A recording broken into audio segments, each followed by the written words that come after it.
లాలా భీమ్లా అడవి పులి గొడవ పడి ఒడిసి పట్టు దంచి కొట్టు కత్తి పట్టు అదర కొట్టు గడగడ గడ గుండెలదర దడదడబడి దున్న వెదిరే గలగల గలగల గలగల లాలా గలగల గలగల గలగల భీమ్లా గలగల గలగల గలగల లాలా గలగల గలగల గలగల భీమ్లా 10 పడగల పాము పైన పాదమెట్టిన సామితోడు పిడుగులొచ్చి మీద పడితే కొండగొడుగు నెత్తినోడు లాలా Bheemla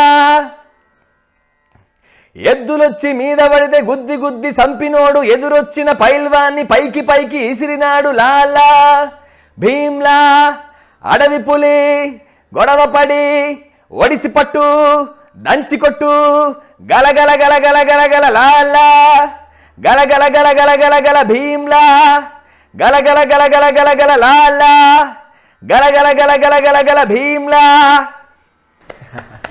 super super. Thank you. అంటే ఒక సాంగ్కి మీరు ఎన్ని డేస్ ప్రాక్టీస్ చేస్తారు? షూట్ ఎన్ని డేస్ జరుగుతుంది మీకు? ప్రాక్టీస్ అంటే ఏంటి, ఇప్పుడు రికార్డింగ్స్కి ప్రాక్టీస్ చేసే టైం ఉండదండి. ఫస్ట్ థింగ్ వాళ్ళు మన స్టూడియోకి పిలుస్తారు, అప్పటికప్పుడు పాటిస్తారు, అప్పటికప్పుడు ప్రాక్టీస్ చేసుకుని పాడాల్సి వస్తుంది. స్టూడియోలో ఆ మాత్రం పాడాలంటే మేము ప్రాక్టీస్ చేయాల్సింది లైఫ్ లాంగ్. చిన్నప్పటి నుంచి చేసే ప్రాక్టీస్ అయ్యేది. కానీ అప్పటికప్పుడు మనం గ్రాస్ప్ చేయాలి. ఇప్పుడు వాళ్ళు కంపోజర్స్కి అంత టైం ఉండదు, డైరెక్టర్స్ కానీ ప్రొడ్యూసర్స్ కానీ వాళ్ళకి ఇమీడియట్గా సాంగ్ రిక్వైర్మెంట్ ఉంటుంది. కొన్నిసార్లు అంటే ప్రతిసారి అర్జెంట్గా పాడాల్సిన అవసరం ఉండదు, కానీ వాళ్ళు మన కోసం 3 రోజులు వెయిట్ చేసి 4 రోజులు వెయిట్ చేసి అంత పెద్ద సింగర్ నేను కాదు. వాళ్ళు నాకంత సీన్ ఇవ్వాల్సిన అవసరం వాళ్ళకి లేదు. సో ఈ పాటకి నేను ప్రాక్టీస్ చేయడం అంటే తమన్ గారు వచ్చారు, నాకు నా వాయిస్లో ఒకసారి విన్నారు ఈ పాట. ఆయన చెప్పారు ఈ స్టైల్లో కావాలి నాకు, ఈ లైన్స్కి ఇంత పవర్ ఇవ్వు, కసి కావాలి వాయిస్లో. సో అవన్నీ చెప్పారు.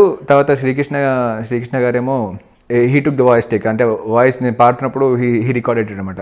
ఆయన దగ్గరుండి ఇక్కడ కొంచెం ఎలివేట్ చేయి, ఇక్కడ కొంచెం పవర్ ఇవ్వు, ఇక్కడ కొంచెం పంచ్ ఇవ్వు, అలాంటివన్నీ దగ్గరుండి గైడ్ చేశారు శ్రీకృష్ణ గారు కూడా. Thank you so much Srikrishna, if you are watching this.